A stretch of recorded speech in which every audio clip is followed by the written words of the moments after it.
Hello friends, আমি এসে গেছি মিঠু পাল সাহা আমার গল্পের ঝুলি নিয়ে। আজকের গল্পের নাম নতুন বউয়ের লম্বা হাত। সঙ্গে থেকো, ভালো লাগলে লাইক এবং সাবস্ক্রাইব করো। পদ্মর ছেলের বিয়ে ঠিক হয়েছে। মেয়ে রূপে লক্ষ্মী, গুণে সরস্বতী, ভালো ঘরের ভালো মেয়ে। পদ্মেরও অবস্থা খুবই ভালো। বনেদি পরিবার পদ্মের শ্বশুরবাড়ি, একমাত্র ছেলে পদ্মের। যাগ্গে বিয়ের দিন উপস্থিত হলো, বিয়ে হয়েও গেল। বধূবরণ হচ্ছে। তখন পদ্মের ছেলের বউয়ের চোখ দুটো খালি ঘোরে আর ঘোরে।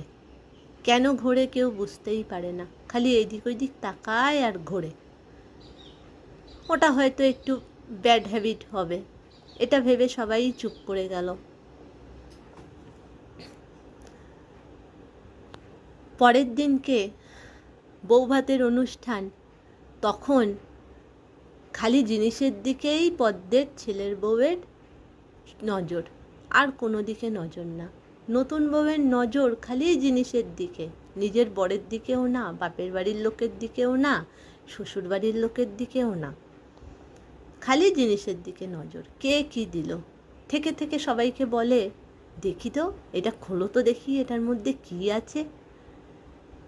যেটা ভালো গিফট সেটা দেখে বলে, বাহ বাহ, খুব ভালো গিফট দিয়েছে তো। সোনার জিনিস দিলে বলে, বাহ, ইনি খুব ভালো মনের মানুষ, তাই তো সোনা দিয়েছে।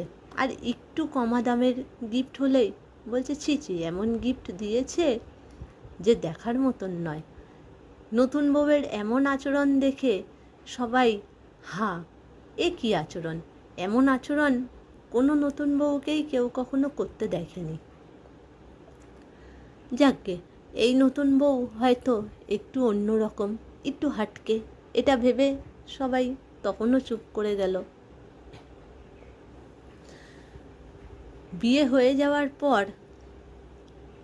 বিয়ে সমস্ত কাজকর্ম শেষ হয়ে যাওয়ার পর, নতুন বউ চা বানাতে গেছে। খালি দেখছে রান্নাঘরে কোথায় কি আছে, কোথায়, কাউকে কিছুই জিজ্ঞেস করে না, খালি নিজে নিজেই দেখে যাচ্ছে সমস্ত বাড়ি ঘর জুড়ে কোথায় কি আছে, কোথায় চাবি, কোথায় কি আছে, সমস্ত কিছু। শাশুড়িকে প্রথম দিন সকালবেলায় চা খাইয়ে শাশুড়ির পাশে বসে বলছে, মা একটা কথা বলি। পদ্ম বলছে, হ্যাঁ বলো মা, কি হয়েছে?